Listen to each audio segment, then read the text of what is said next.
Hi, welcome to Platonics. I'm Jords. I'm Rocky, and this is the podcast where we turn bits of fiction into sessions for your role-playing game table. We've got a really exciting one lined up this month. It's been quite a lot of homework for yours truly, but the kind of homework you actually enjoy doing. I'm so proud. A genre unto itself. Jords, I think we're about ready to blow this scene. Get everybody and the stuff together. 3, 2, 1. Let's jam. This is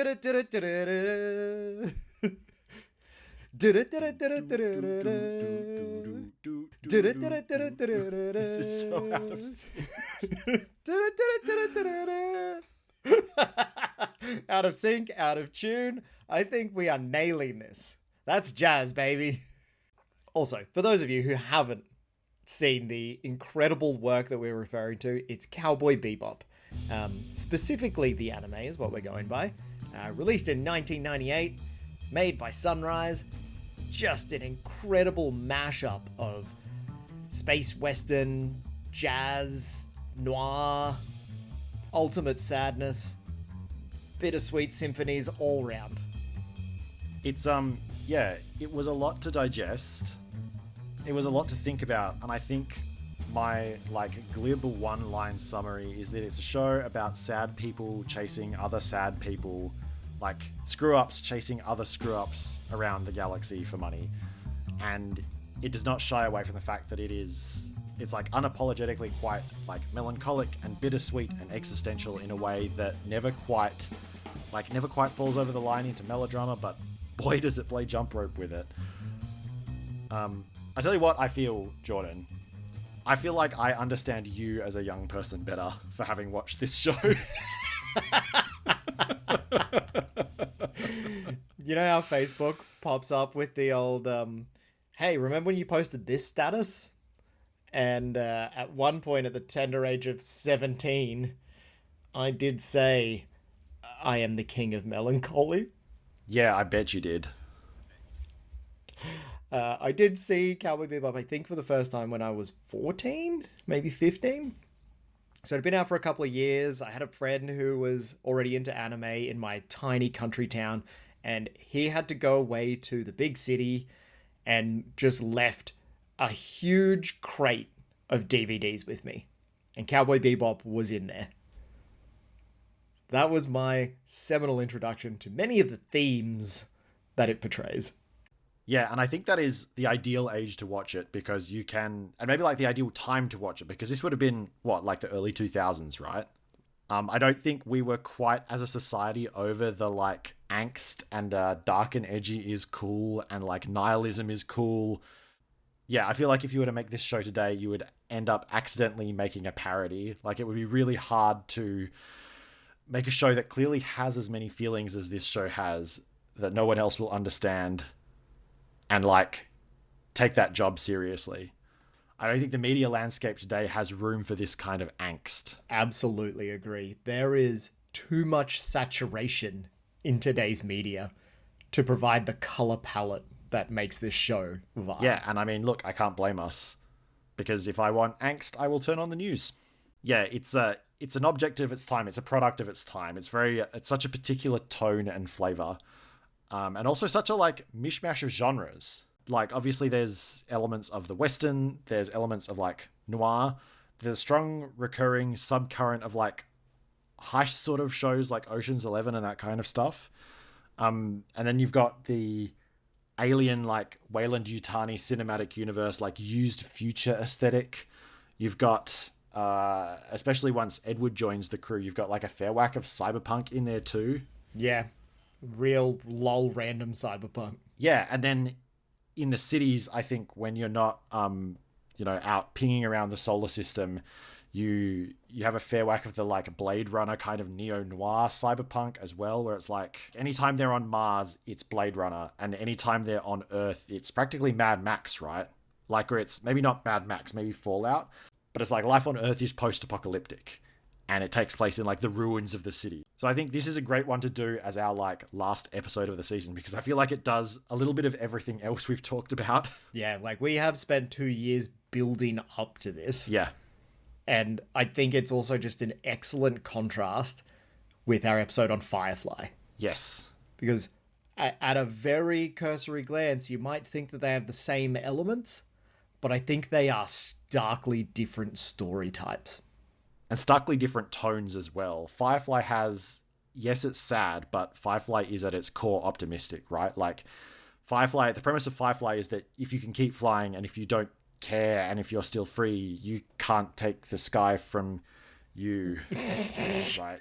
Like, look, I tried to change the direction of the pronouns on that on the fly, and it didn't work. But it's right there. It's right there in the title theme. It's like the premise of Firefly, if you like, is you can keep running from your problems. And the premise of Bebop is that you simply cannot. The problems will run faster than you. They will catch up. And like, Firefly is very like, the crew is your found family. Whereas I think Bebop is more like, the crew is more like your real family. It's full of dysfunction. You really don't like them very much. Like, you're not even sure how you all ended up together. You would kill for them, die for them, absolutely do not enjoy spending time with them. Yep, like it is more a collection of people working together sort of towards the same end, sort of independently. But there's no unity among them. There is no shared purpose. No. I think it's interesting in Bebop that there's this whole undercurrent of like, we're looking at the main characters and eventually for all of them, their past catches up with them, right? Like that's kind of the whole arc of the show, is that they're all running from something, and over the course of the single season, everyone's past catches up with them, or they catch up with their past. Like, it's this idea that you can't run from your past and it will eventually catch you. And I think it's so interesting that on an individual episode level, they are the ones catching other people's pasts up with them. Right? So it's like on the macro scale, the Bebop, like their past, the Cowboys, if you will, their pasts are catching up with them. They're running from their pasts. But on the scale of an individual episode, it's like the antagonists who are running away from their past, and the protagonist's job is to be the past that catches up with them. Like, that's the core of the episode, right? It's like someone has screwed up somehow. They ended up with a bounty on their head.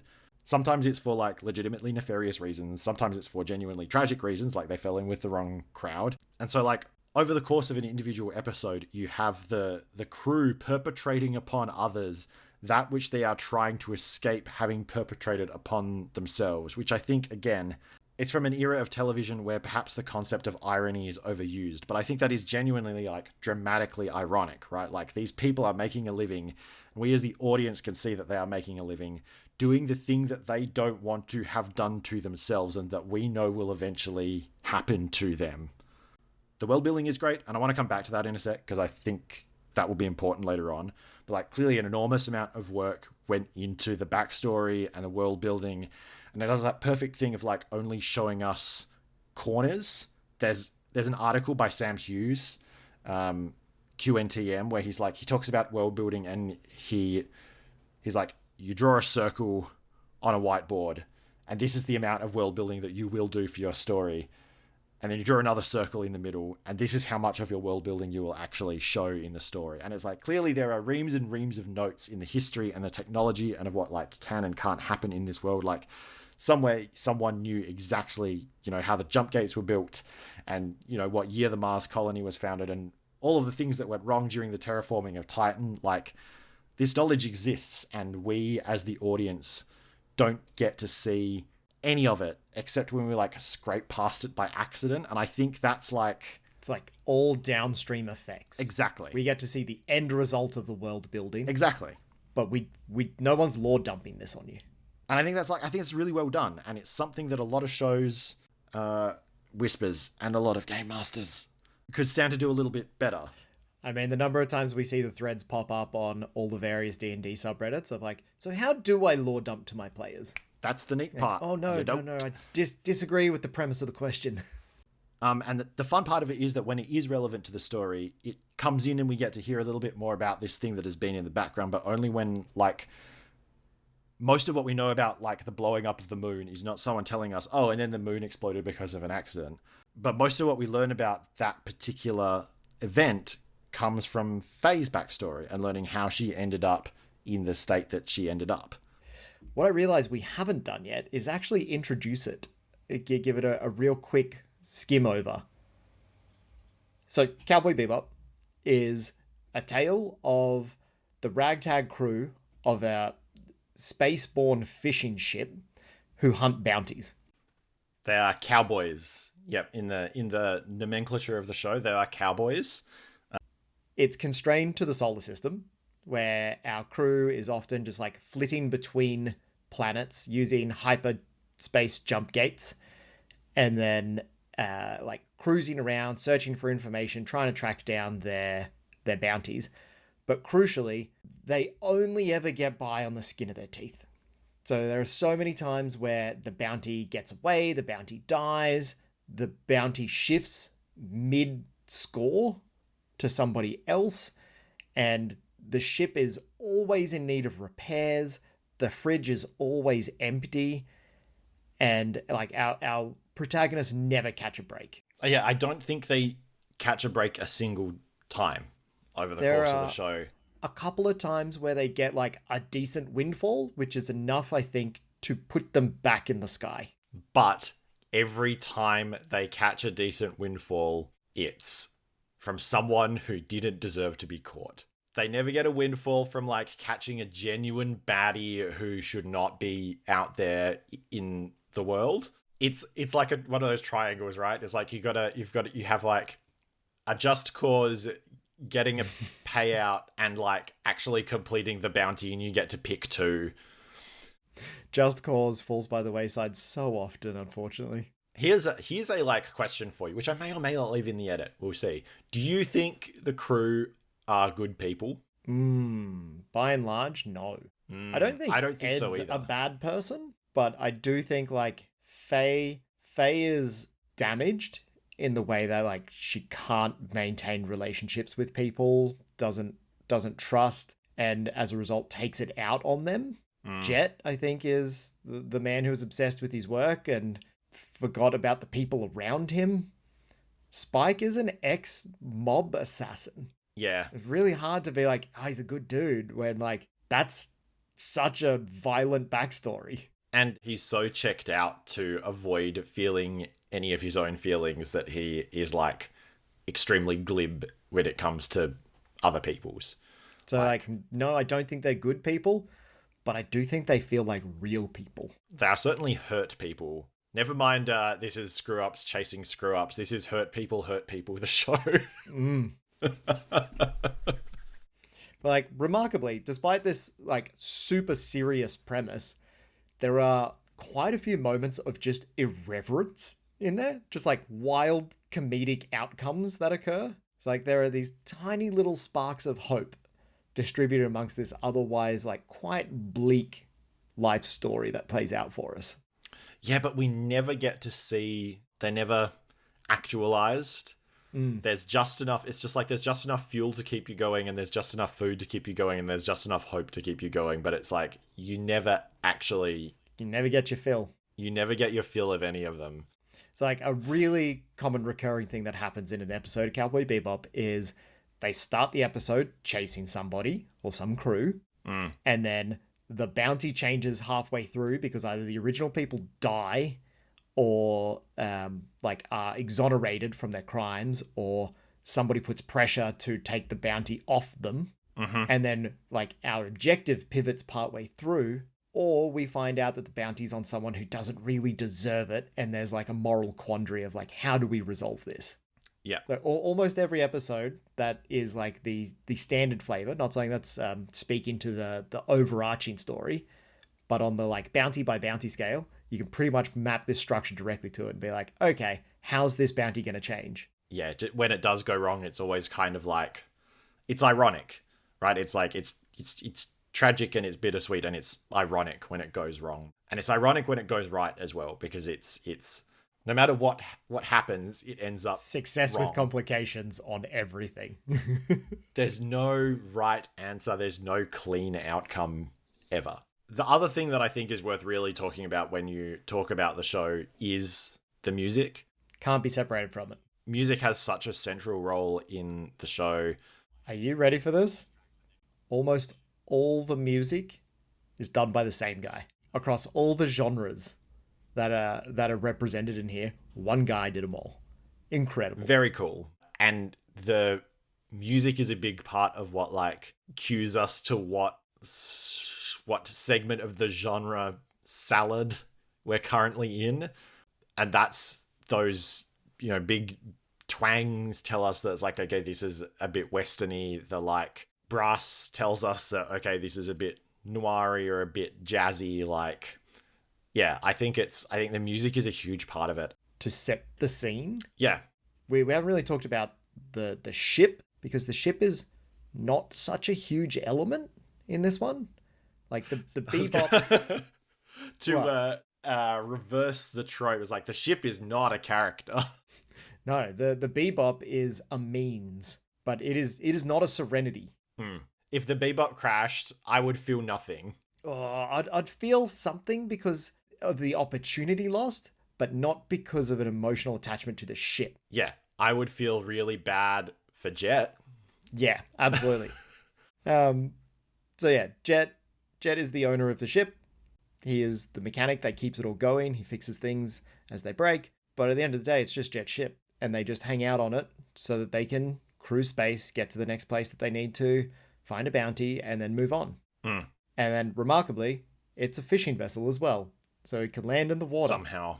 It is a sea space plane. Yeah, like I said, there's clearly a whole backstory there, and we are not privy to it. And that's fine. One thing that I think that is worth mentioning as well, just about the nature of them, like planet and moon hopping all around the solar system. There is no realism to this. Every planet and moon is pretty much Earth gravity. And they all have a pretty breathable atmosphere.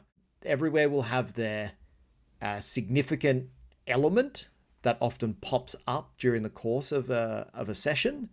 So something like, or it's really windy on Titan, sorry. Okay, great. They wear jackets on Europa, but everyone's still just walking around and breathing and building normal looking buildings.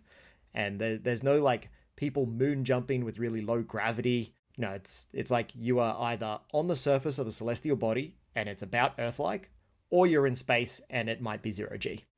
Yeah, I think the physics is interesting, because I wouldn't be surprised if there was an answer to that somewhere in the lore Bible. But yeah, the physics is an interesting one, because there are also some bits where it is very hard and very realistic. Like anytime you see Spike's ship like change direction, right? Like there's the big thing that comes over and like is the thrust reverser, which is like thruster, yep. Yes, it's cool, but it's also like that is physics, right? Like the physics of the spaceship has been taken into account there.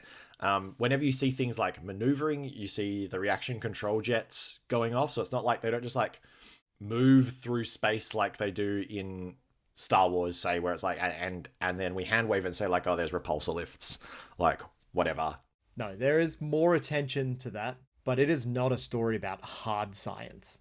It's not. Like, the science always serves the purpose of the story when it's being introduced. I don't think you can say that like it's completely hand waved, because I think that leads you to the wrong conclusion. These explanations, whether or not they are scientifically accurate, like that is not what I'm saying. I'm saying that they are internally consistent.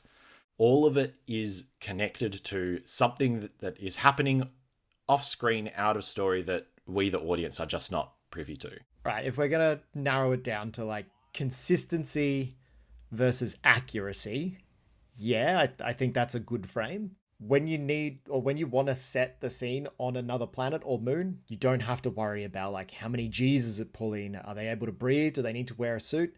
The answer is they're just going to keep wearing the clothes that they were always wearing. But now the setting has changed. You do just get to wander in your like crushed shirt and suit with your messy hair, and like sit down at a long bar, and a bartender polishing a glass can wander over to you and pour you a drink, if you don't have to worry about all of that science realism. I mean, when you take that element together with the like sheer volume of anachronisms. So the show was made in the late 90s, and our timeline of when we're seeing this universe is the 2070s.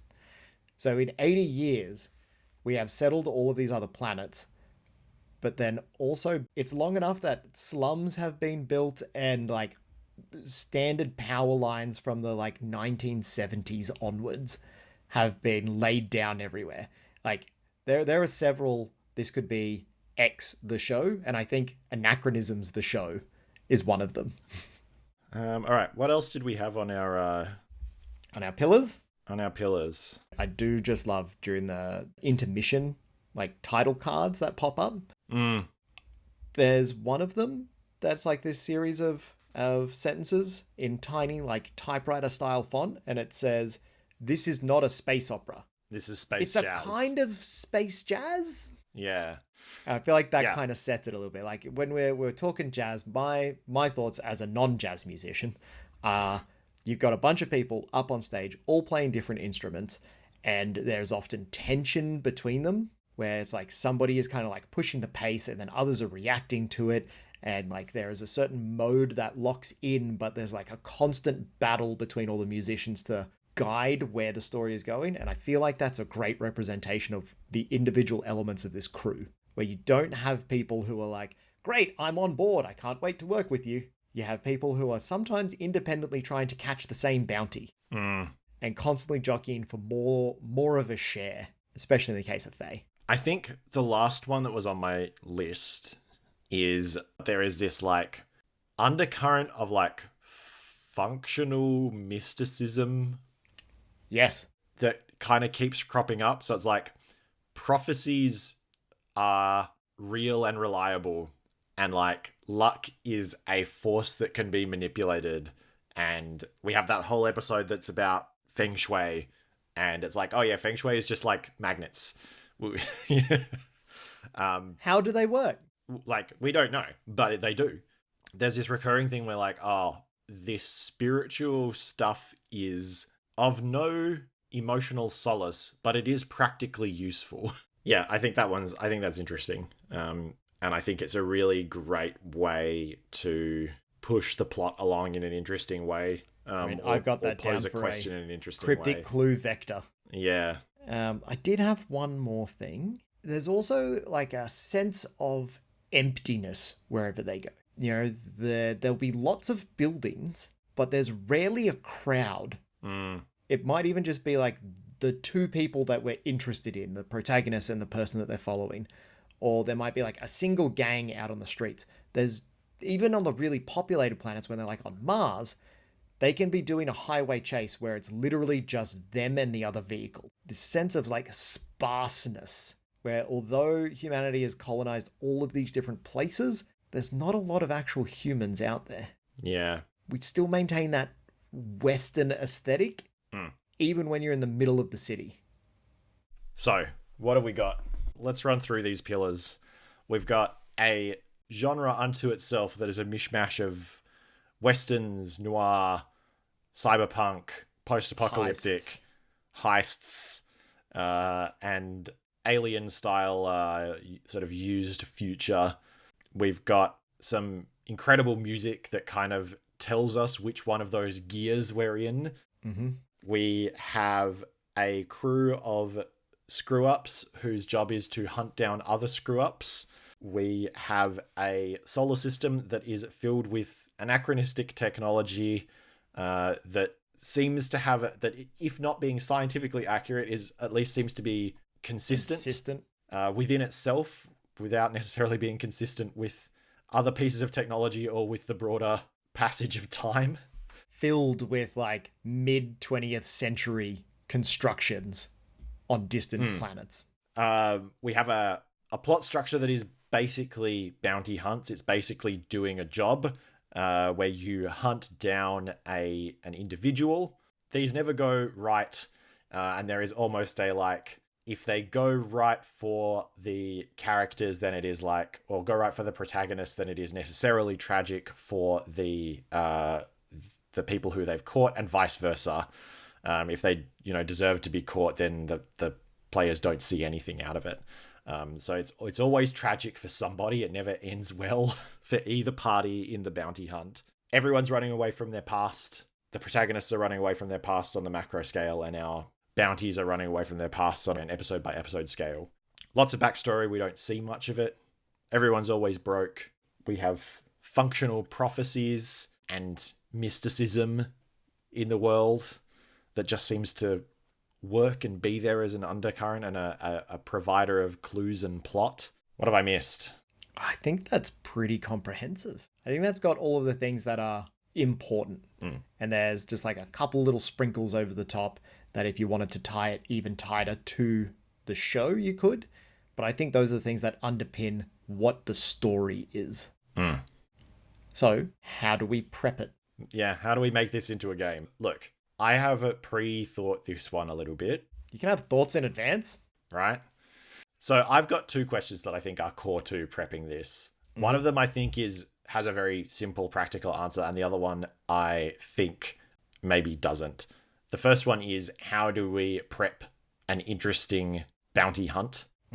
Right? How do we do that micro per episode or per session? Conveniently, they're all called sessions either way.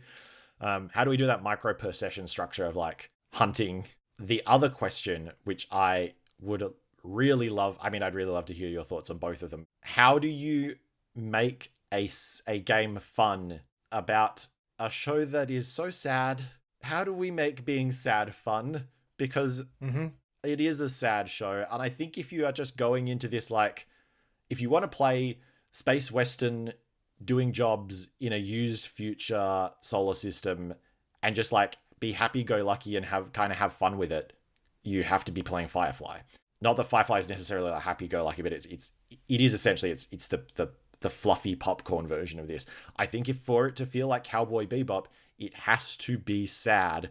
And that's my second big question, is the macro scale, I guess, plot of like all of these people have their past catching up with them. None of the, like, all of these heroes are tragic. All of these arcs end in the gutter.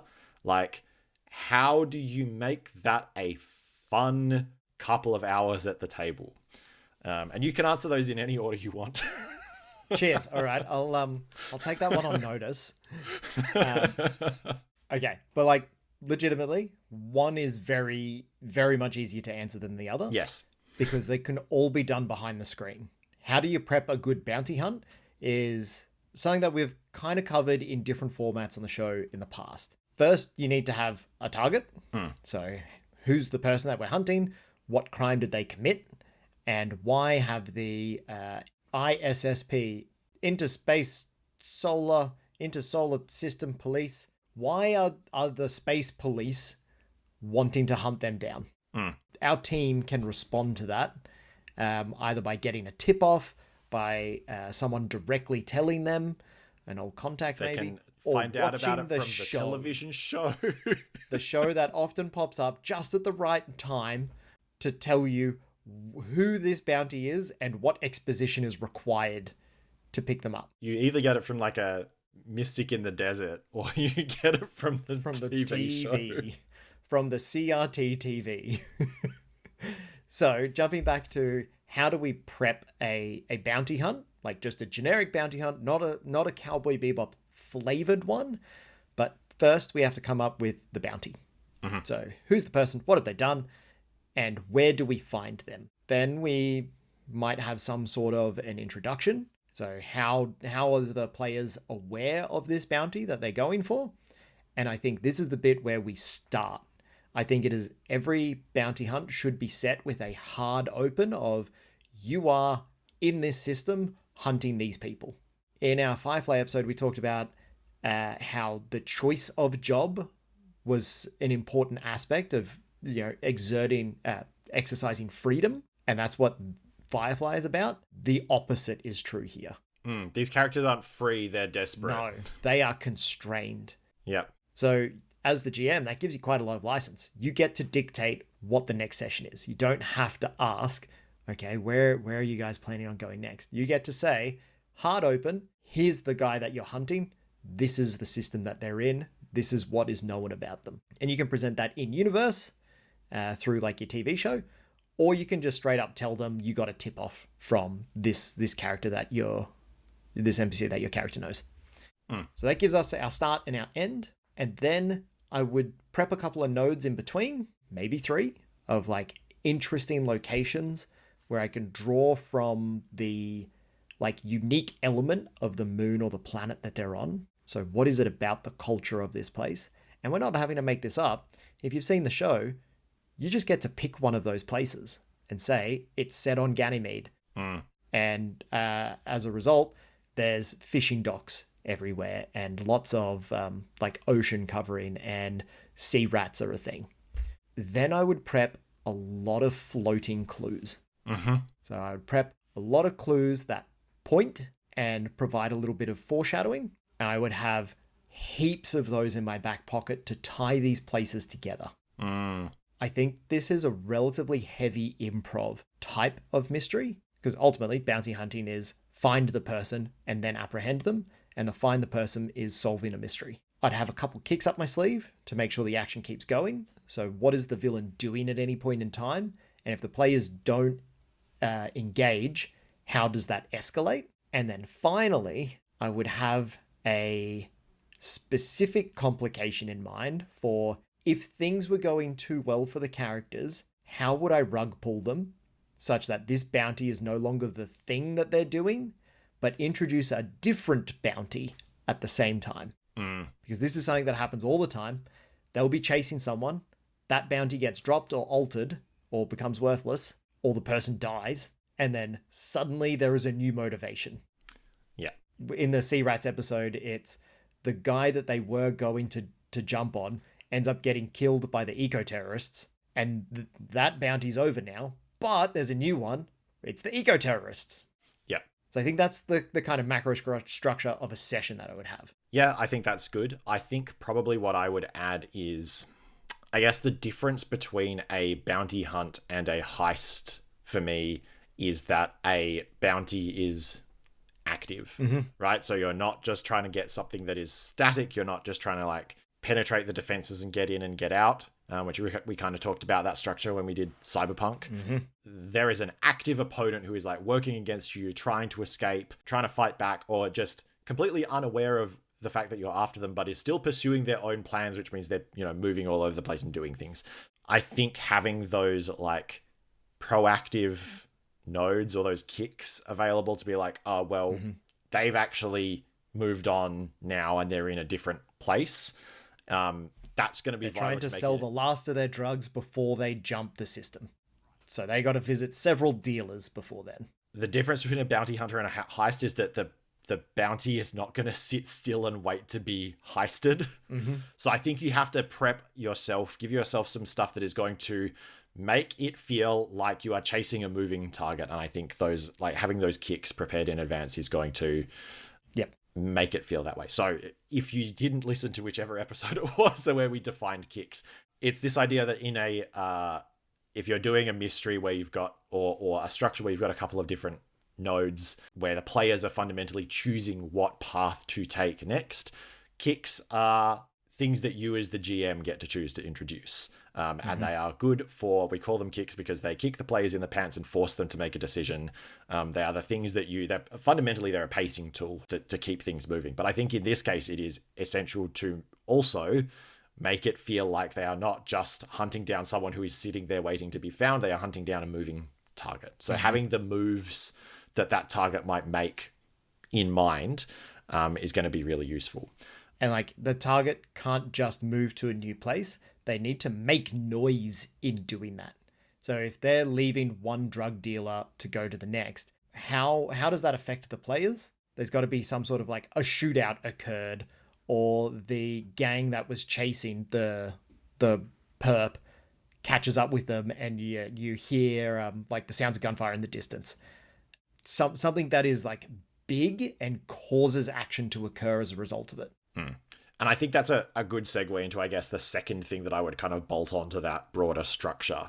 If you look at the way the episodes are kind of structured, a lot of the time that mystery bit doesn't last. Sometimes it does. Sometimes it's a long hunt and they catch them. Sometimes that mystery is a third, half the episode. And the second half of the episode is a showdown, right? Like it is a dogfight. It is a duel, like a gun duel. And I think that's also part of like, this person is not just sitting there waiting to be caught. When you catch up with them, they will fight back. So I don't think that hunt necessarily has to be a super long, complex mystery every time. Not necessarily, no. Having that, the like chocolate and peanut butter structure of like, you have the mystery where you track them down, and then almost the second half, and you can change where that is. It might be 1/3, 2/3 in either direction, but almost like the finale, in a lot of cases, is quite a cool, climaxy, showdowny, essentially combat. And it's a combat where again, it's not necessarily a like fight of attrition like we often see combats as in role-playing games. Like, the goal is very explicitly, you are trying to take the other person and you are trying to take them alive, and they are trying to escape also alive. So yeah, I think we also have these like set piecey finishing encounters, which I think would be a really cool thing to prep. And just like with any kind of set piece combat type encounter, you want to be making sure that you are setting that in an interesting environment, like the inside of an asteroid mine, or like a rooftop with lots of gantries. Like, it's got to be a fun environment to have that big showdown fight in. Ideally do some like shouting of, catchphrasey things back and forth. I think that's almost the second half of what you need to prep, is whatever happens in that last node where you are in the like, okay, it's time to either catch them or they get away. You want to be prepping a nice big set piece fight. Again, kind of like how we described in the Westerns episode, which I think is where we first nailed down that idea of like actionable environments. Do agree. I think that's what a showdown should look like. Like, absolutely actionable environment, big set pieces. Yeah, they are. Not only are they trying to elude you, but when you do hunt them down and solve that mystery, they are going to fight back. And I think you need to prep for that and make sure you're leaving space in your mystery for that. So maybe we're not prepping a super dense, complex mystery to solve. No, I definitely don't think it should be a complex mystery. I think it should be full of pointer clues for sure. So that you have a very quick, I go here, I talk to this person, I get the intel, they send me on this way. But one thing that I think I definitely want to have up my sleeve, they're trying to elude you. Chase scenes happen all the time here. So it might be like somebody steals a car and you're in your swordfish fighter plane chasing after them. Like, yeah, they're on a boat that has bloody jet engines on the back of it, and you're in your swordfish fighter plane. But like the chase on foot, the chase in vehicle versus vehicle, or vehicle versus on foot, like something like that. I don't think you can do this with something that's like super constrained and like simulation-y. I think you need to have a more abstract set of obstacles at hand so that you can deploy them based on like the setting that you're in and the locations that you've prepped. If your bad guy is going aground and like trying to flee after you've just found out where they are, you need to have something to throw in the way. And I think this is one of those rare occasions where crowds do pop up. As an obstacle. Yep. So yeah, broadly, we've got a structure of a mystery to solve that we anticipate to go relatively quickly, which means we're not trying to obfuscate too much information. There are very tangible pointer clues to say, go here, talk to these people, understand a little bit of the context of it. Then we've got a big old set piece showdown. And then we've got the chase obstacles that might occur in this environment in our back pocket, ready to deploy. Yeah, I think a mystery into a chase, into a showdown, if you're trying to think of a 3-act structure for an episode, I think that's probably a good way to think about it. It's like, we do a little mystery, we do a little chase, we do a little showdown, and it all ends badly for everybody involved. And to make that happen, we've got a bunch of floating clues that we can assign, like contextualize in the moment. We've got some kicks to kind of make things feel like that character, to keep the plot moving, but also to make it feel like that is not just a person who's sitting there waiting to be hunted down. They are moving and acting independently. And then something to subvert the expectations of the whole nature of this bounty, which may or may not be deployed depending on how tragic the situation already is. Yeah. A twist, an about face, something to turn the whole situation on its head. And then I think in terms of our final encounter, we're prepping, some cool chase obstacles, a nice actionable environment that we can have a chase through, and then have an interesting sort of dynamic showdown at the end of that. So yeah, just making sure we prep one interesting affordance laden set piece for the end of this whole shebang. So that's the easy part. That's the easy part. Now, how do we make it sad? Now, this is the bit that I don't think you can do behind the screen by yourself. This requires characters that can be made sad. So when we look back at what our players are actually going to be inhabiting in this, it's a bunch of broken people. What you want your people to come to the table with here is, like, I think some sort of traumatic background experience that happened to them. And I was thinking about how do we make that come out in play? Because as we all know, a secret that is never shared doesn't exist.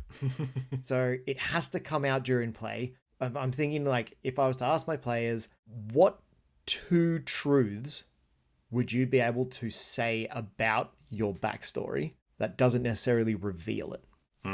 So, like, we see with Faye Valentine, someone's like, oh, are you Lady Luck? And she's like, if I was Lady Luck, I'd have to be over 200 years old. And you're like, oh, that's a pretty spicy thing to say. That has strong implications. And then I was thinking, if we were to take it a little bit further, what about, like, the, I don't have the right word for this, but, like, keepsake maybe? Artifact? Some physical reminder? Jet has a giant robot arm. Like, really obviously something has happened to him to be injured and lose that. His other keepsake is his pocket watch with the time stopped on it. Right? So when his girlfriend left him, he kept her watch until it stopped ticking and then knew that it was time to move on. And that's another one of those beautiful anachronisms. It's not a Casio. Like, it had to stop ticking at some point for him to move on. Yeah, Faye Valentine has, checks notes, a Betamax tape. Yeah, right? Like, some keepsakey thing or some artifact or something about their body that is, like, an obvious sign into their past, but isn't necessarily brought up willy-nilly. I really like that. So I want my players to have these things in mind as, like, this is something that it's almost like the old murder mystery parties where it's like, at some point in the session, you have to say this line so that other people can hear it. At some point in the session, I want you to drop one of your truths if it feels right. I really like that. I like that a lot. I think it ties in quite nicely with kind of the way that I had thought about approaching this, which is everybody on the crew was something else before. This is their second life. Yep. And so, as you said, like, Jet's a cop, Spike's an assassin, like, Faye was in the past. Edward was the greatest hacker, but then before that was just like a regular kid who just got left behind one day. We don't really ever find out much about Ein. Ein was a dog.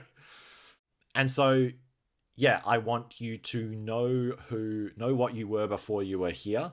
I think that is the question to ask people, is like, what did you do before you were a cowboy? No one sets out to become a cowboy. What did you do before you were a cowboy? And there's 2 things that kind of branch off from that for me. One is, what are you running from? Like, what is the thing that caused you to not want to be that thing anymore? Because that, I think, over the broader arc of our season, if you like, that's the thing that comes back to haunt you. And the second thing is, like, what still connects you to that, right? And I think the ideal way to do that, like, I think the keepsake is neat. I think it's a fun, like, meta-gamey way to be like bonus points for you if you can drop your keepsake into conversation. I think the way to tie that into the actual plot is to have it come with a connection, right? So the really obvious one here is Jet. He knows cops. And they don't always want to give him info, but they do. But then we also, like, meet people from Faye's past who are able to advance the plot as well, sometimes who are the plot. So I think those connections, and I think the best kind of connections to have are characters, our contacts, our human connections. Who are you still tied to? Who are you still in touch with from that past life? And I think that is a really good way to make the past not just like something that you're trying to, on a meta sort of narrative-y level, bring in deliberately, but they also make it something that is useful for you to actually solve the mystery. Because the number of times that like Jet's police contacts are one of the clues that lead them to the bounty. It makes them something useful, not just like a kind of a chore that you can do to get bonus points. So I think connections is the way to do it. Absolutely agree. I think you need to have those NPC, like those background NPCs that are named and tied directly to things, but then also just the category of what they were in the past. So like Jet, cop, has contacts. Good enough. Yeah. If I need, like, that's where I can assign my floating clue in the moment. If things are going poorly, it's my character who's playing like a Jet-like person can say, I'm going to call the police station. Is there anyone there that I still know? And you'd be like, yes, there is. It's your good friend, Fatty McMustache, and he can't believe you're still alive. Yeah. So yeah, I think those are the things that the players need to help bring to the table to make this a Bebop story. Because if you don't have those levers to pull as the GM, then you can't really make their characters feel anything. And once they've got that, well, now we go back to our prep structure and those NPCs feature in there. The abstract nodes now become like, it's the bar where Julia always used to sit at the end. Your girlfriend's old bar. Or your old girlfriend's bar. Lots of bars. Well, if you want something that's not a bar, Spike has a convenience store, apparently, an emotionally resonant. I think it's a convenience store. I never actually looked at what was on the shelves. It could have been like a video store. Well, no, the just little like a dudes shop. are stealing porn mags. Because also in the future, porn mags still exist. I'm not sure they even still exist in the present. I haven't been to a newsagents in a very long time. You and the rest of society. So, with that in mind, how do we sort of shape the overall arc of... Because I assume we're not sitting down to play this just for a single session, right? If we're playing for a single session, we definitely miss out on that strong character development, which makes it super Bebop. Yeah. So how do we, over the course of 6, 12, 24, like a season... But yeah, how do we shape that arc so that over the course of the campaign, for want of a better word, or the season, so that everyone has their past catch up with them by the end and gets their sad ending. Tragic ending. There we go. It's tragic. It's not sad, it's tragic. I think we can use like a recursive structure here, right? If we zoom out and consider all of this one bounty to be just like a single node, you kind of identify one player at a time. And in each bounty, we're going to make that bounty tie to them. So the spotlight shifts onto one of your characters and their connections that they have. And that player, like their role is to drop one of their truths or something about their keepsake so that the rest of the table can hear that. And then the next time you play, it shifts onto one of your other characters. And you got 3 to 5 players. That's 3 episodes per player to conveniently dish your 3 hidden elements that should be acting as like windows to your past.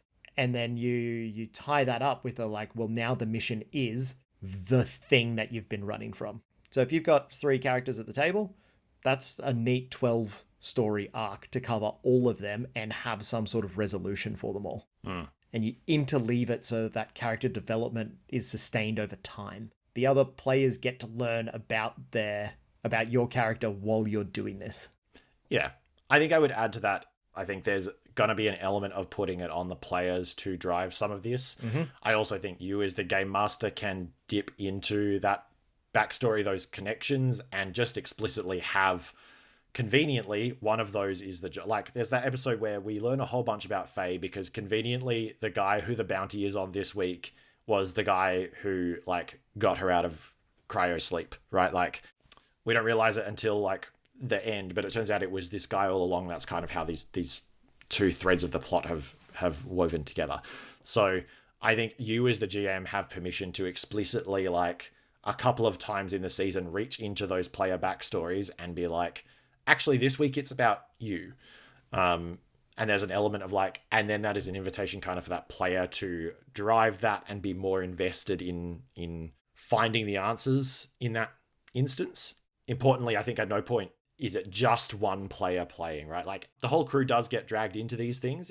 Everyone is playing. It just happens to be that this week's bounty is from somebody's past. Yep, totally agree. And I think you might have to do a little bit of adapting here that diverges from the show. I don't think it's great fun to have like 4 or 5 lone wolves at the table that don't really want to work together towards a shared goal. I think that's something that you have to kind of hard frame up front and be like, all right, guys, I know we're doing a Cowboy Bebop story, but you have to at least tolerate each other and work together. I don't want any Faye Valentines who are just going to rob the safe and fuck off. Like, no surer way to kill a role-playing group than have that. I was gonna say that is a very like problem player. Like Faye Valentine's player is a problem player. Absolutely, it does not adjust well to the group activity of role-playing games. But you could absolutely see how people would come to the table and be like, "I can't wait to betray everyone." And you're like, that's great for like a culmination of a story arc. But if that's every session or every interaction, that's gonna get old real quick. Absolutely. So that's how I think I would wrap this one together. I would have the structure, which I can easily do on my side of the fence, of investigation, chase, and showdown with a subversive twist up my sleeve. I would populate that structure with NPCs that are connections drawn from a particular character, and I'd rotate that character each time. And I would ask the players to come to the table with knowing what their prior history is, what their career before becoming a cowboy was, and what their connections are that they're going to provide me, and what their truths are about their backstory that they're going to provide to the other players. Yeah. I think that does actually answer both of my big questions kind of with the same answer, which is neat. It's like it is all in the structure and it is all in how you reach into player backstories and pull things out. And if the content that's in those players is appropriately tragic and sad, the bits that you pull out of it and bring into each week's or each session's stories are going to be appropriately sad as well. So yeah, I think we solve both of the big questions with this one kind of nested structure, which is not genuinely, I wish I had planned that. I wish that was the answer that I wanted us to come to. I did not. We've just arrived at that conclusion naturally, which is very neat. Right. That puts us at the next big question. What are you going to run this in? So I have 2 thoughts. And I think the 2 thoughts will not surprise anybody, but I think it's going to be an interesting exercise in like why we do this segment the way that we do it. So my 2 thoughts are something forged in the dark or fate. And then I have some asterisks at the end that I will sprinkle in, but like having not really played them, it would be more of a like, I might give this a go. But there is a reason that we bring these 2 games up, and it's not like, this is not a bit. It's not an inside joke. It's not just being lazy. I think it's a really important like compare and contrast exercise in like, you can plunk down any system that, and there are probably heaps. In fact, there are heaps. I had a Google. There are heaps of systems that claim to be able to do Cowboy Bebop the tone. If you are just plunking that down on the table, but then running it with your D&D hat on, it's still just going to feel like every other role-playing game. And the reverse is also true, right? Like we can take these 2 structured but like fairly generic systems, but that give us a lot of tools to do the kinds of things that we're talking about. And we can think about how we deploy those tools to get the vibe that we want. So there's a couple of things in each of these games that I really like. I think the overall heist style structure of a Forged in the Dark game, the job and the downtime like ebb and flow. Again, it's designed for this kind of story. There's a lot of features in there that work really well. So when we were talking about contacts before, that's like a part of Blades in the Dark. It's a part of Scum and Villainy. It's like you have contacts from your past. And all of the stuff around flashbacks works really well for, like, there's no rule that says you have to flash back to necessarily the start of the job. You can flash back to your old life, right? So we have this mechanism to bring the sad past into the game in a way that has mechanical effect and has rules to like make it happen. And so instead of flashing back to like, oh, but I rigged that thing to blow before we came in, it's like I flash back to when I was a cop and I remember this sad thing happened when I was a cop.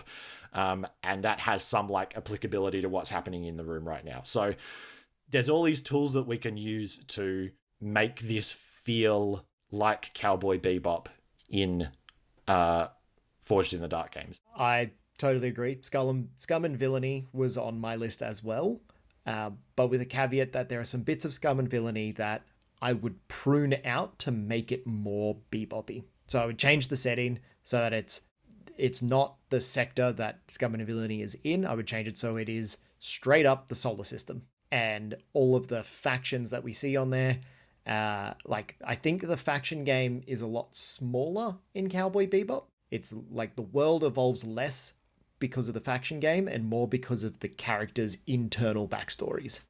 So I'd also take out the like effective magic system in there, the like Jedi mind trick thing, because I just don't think that kind of has a place in this universe. But otherwise, mechanically, it ties super well to what we've just discussed. I think the way of thinking about it is like not necessarily Scum and Villainy, although that might be a good starting point, but it is a Forged in the Dark game. Yeah. It is that like flavorless structure that is what we're after.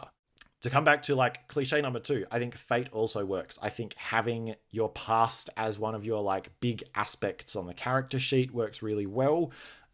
Again, it gives you a way to invoke your past for mechanical effect. It also lets you put like connections with other players in those slots as well, connections with like other parts of the universe. And the GM also gets to invoke those 4 mechanical effects. The GM gets to reach into your character sheet and compel you to do things based on your tragic past, which is like exactly the thing that we want.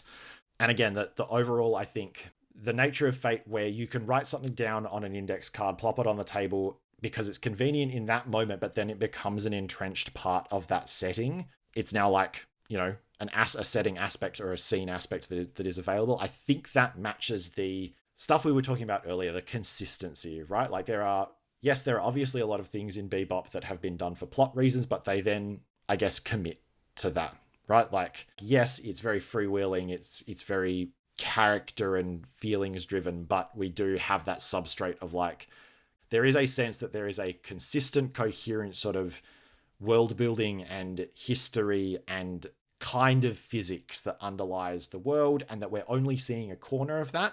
And I think being able to have aspects that you reveal, like aspects of the setting that you reveal or add to as you go, and that then are permanently available and always on and always available to invoke for effect, like that is a way of creating that feeling of like, yes, we have this very feelingsy plot week by week, but it's on this like interesting substrate of setting.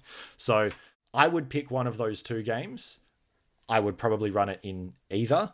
And I think each of them would run it really, really well with a small but deliberate amount of thought put to how you are hooking all of these little like features that these games have, how you are hooking those into the tone that we are going for and the vibe that we are going for.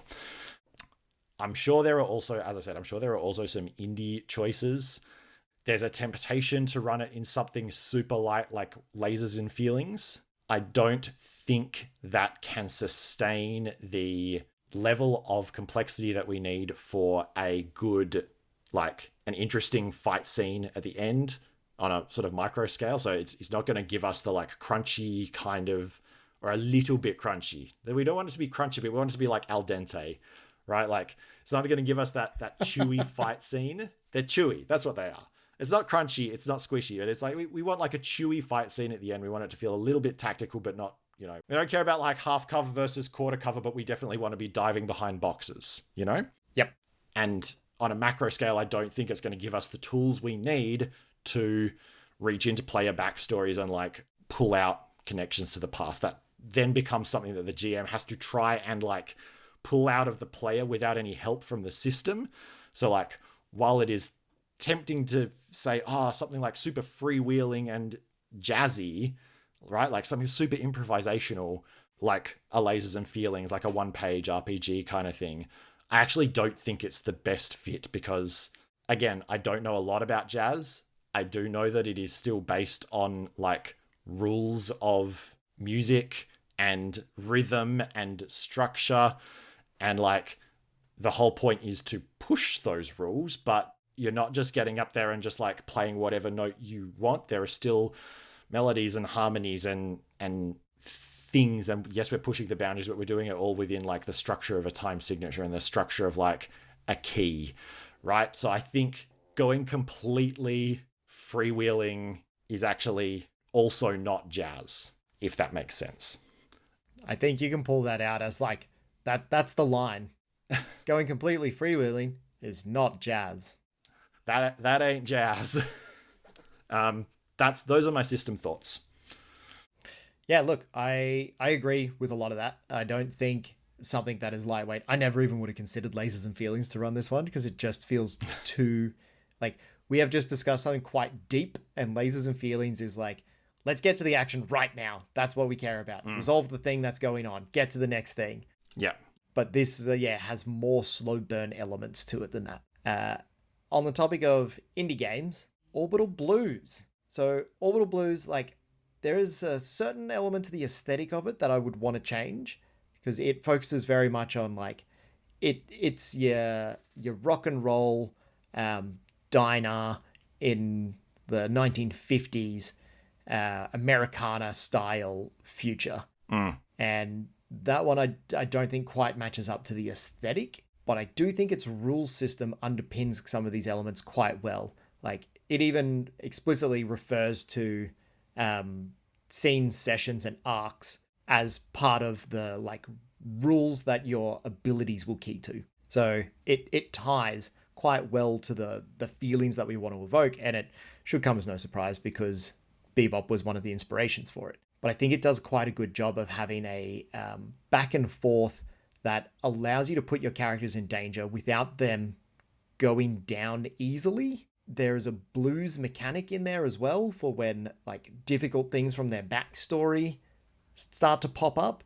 Their blues value escalates, and you want to roll over the blues value to not be affected by those things. Yeah. But eventually, as your blues build up, the likelihood of you rolling under it and having a moment that keys to that becomes more likely. So I think anytime you want to introduce elements of a character's backstory in there or something that this reminds you of that time when, it allows you to mechanically implement that. And when a character tips over that edge, then they actually get significant bonuses in the moment to pull off like astoundingly big things, but at the cost of further trauma. Yeah, that's a little bit like what we saw in the Avatar: The Last Airbender thing, where it's like when you tip off the end of your balance, you get to go Nova essentially, but it changes your character forever. There is also a swan song mechanic here that is like if you reach the narrative end of your character, you can choose the moment when you go out. Nice. You can choose the moment where you have the showdown in the Gothic cathedral with your arch nemesis from the past. God, I love a character that ends. Yeah. You invoke this thing and you push the boundaries of everything. You have advantage on all of your rolls effectively. You don't lose health. You pull off all of this stuff. You can help your friends out of difficult situations, and then you die. Like guaranteed, it is written in, this is the end of your arc. And I think that ties quite tightly to our sad, broken Bebop characters. No, that sounds kind of perfect. So my two picks are Orbital Blues and Scum and Villainy. Or yeah, like you say, A Fortune in the Dark. But I think a Scum and Villainy where you add by subtraction. So we just change the setting and we prune out any of the things that don't tie well. I think they would both be really, really well suited to running a, 6 to 15 session Bebop story. Yeah, absolutely. All right. Would you run it in Dungeons and Dragons 5th edition? Nah. Nah. For the multitude of reasons we've just described. Too much tonal hacking to do, not enough help from the system. I don't think you can cut enough out of D&D 5e such that it is still a 5th edition game and hit this tone. Yeah, I think so much of the setting, or so much of the game, so much of what you want sitting down is the setting. I just don't think there's a realistic way to do it in 5e, and we're not in the olden days where you can just do a D20 system, right? There's no D20 modern these days. So even if you have players who are like locked onto like, I don't want to learn new rules, it's like, there's not really a way to do it these days. And like we said, you'd need your players to meet you halfway here. Right. So if your players don't want to play anything other than 5e, you also just can't get them to play a game that has the story elements required to be a Bebop story. Right. Just like if you have players who like want to do this in 5e, it's like just write a tragic backstory that no one will read. Probably to broaden the question a little bit, if I had players who wanted to do this but did not want to leave the fantasy box, I would possibly have a play with the Wild Sea. So it's not it's still not 5e, it's a bit different, but the Wild Sea is steampunky fantasy, people on a ship doing jobs, but the ship is sailing across the canopy of a giant forest using chainsaws as engines. So it's a similar, like, it's a bit of a mishmash of like old and new, or of like genre crossy, like cyberpunky stuff. So if I had players who are like locked onto fantasy but not necessarily locked onto 5e, I might give Wild Sea a go. Because I think you could do Wild Sea with sad backstories and have something that felt like fantasy Cowboy Bebop. I definitely think you could. I'd want to make a couple alterations in there. Every time I've played Wild Sea, it's just been a bit hopeful. So yeah, I would want to stamp that out. Stamp out that joy. Yeah, it feels really solar punky to me, which just has just a little too much spark, a little too much glint in the eye there. But I do think a lot of its mechanics could work quite well. I think I'd also want to cut out the journey mechanisms, because I don't think Bebop is about journeying somewhere in the ship. That's true. Perhaps it could be an emotional journey to get away from the... What? Perhaps the real emotional journey were the friends we made along... The frenemies we made along the way. Yeah, I see where you're coming from with that angle, and with some tweaks. I think it's a good option to think about. I don't think it would necessarily be a first choice, but I think if you had a group for whom this was the right choice, it could be a fun one. So yeah, that's my answer, is I would not run it in 5e, but I would run it in Wild Sea. And we all know that if your players only want to play 5e, they'll be very amenable to trying Wild Sea. I mean, genuinely, they might. Like, just same enough, but a little different. It's a good gateway drug. Yep, we would call this like something within their zone of proximal development. It's pushing them just enough to grow, but not enough to challenge them, seriously. Our last question, traditionally, is would you run it? Absolutely. If I had the players, because a significant amount of this enjoying the sadness has to be on the players, and not viewing the constant morally dark grey obstacles you throw in their way, then yes, I would 100% run this. I don't know that I would. I don't think I would run it, not because I don't think it would be fun, not because I don't think there are systems out there that could support it, not even that I don't think my table could handle it. I just I wouldn't be super intrinsically motivated as a game master to sit down and run a session of sadness. And that's not to say that it's ungameable. It's not to say that it can't be done. I just don't think this one is it's also not to say that I didn't enjoy watching the show. I love the show. I think it's genuinely fantastic television. I really enjoyed watching it. I'm not a wallower. I can't wallow to the extent required to like You write don't like good that Bebop feeling? content. Like you've just been kicked in the stomach when the credits roll in the final episode and you're like, oh, No. that was so good. No. One of us does martial arts, so one of us enjoys being kicked in the stomach, and it's not me. I can tell you've never done martial arts. That's not the bit you enjoy. Oh, no, definitely I'd run this. If I had the perfect crew of like 4, yeah, I'd run this. Well, that's it. That's Cowboy Bebop. Thank you very much for sticking with us. Yeah, now that we've reached our bittersweet conclusion of our character arcs, and now we're gonna play the real folk blues as we exit this scene. The real folk blues. Just to clarify, we are not ending the show. That you could draw that conclusion from what Jordan just said. We're not shutting down the podcast. Except in the literal sense of like this episode. Look, we've got one more episode that we'll probably put out by the end of the year. So when you guys hear this, it should be the start of December 2025. And we might put out a bonus one that's not tied to a particular genre or IP. Let us know what you want in that episode. Yeah, otherwise we will just have a bit of a ramble about the things that we think we've learned about game mastering this year, which is what we did last year. It was good fun. Very like fast and loose, very unedited. But yeah, that's the last one for this year in terms of genres. And like what a genre. We got one of everything. It's a real, we got the westerns, we got the cyberpunk, we got the noir, we got the, it just feels like a great one to end on, you know? A true capstone achievement. Cool. Cowboy Bebop. Exactly. It was all coming to this. This is what we've been running away from the whole time. All right, Rocky, where can people find us? The best place to find us is online on the good old-fashioned World Wide Web at playtonics.net. Assuming, of course, you've already subscribed to the podcast. If you haven't, go ahead and do that now. We are available wherever you get your podcasts. Playtonics.net, you'll find our past episodes there. You'll find links out to our social media. You will find a newsletter that you can sign up to. You'll also find a link to the Discord there as well, which is where we chat about all of the stuff. You'll be asked on entering what your hottest role-playing game take is, and there's quite a backlog there to scroll back through. So if you just want to read some hot takes, hop on the server. That's also the best place to post things that you would like to see us talk about. Hop on the Discord, make a request. Was Cowboy Bebop a request from someone? Yeah, me. I know we had it on our list.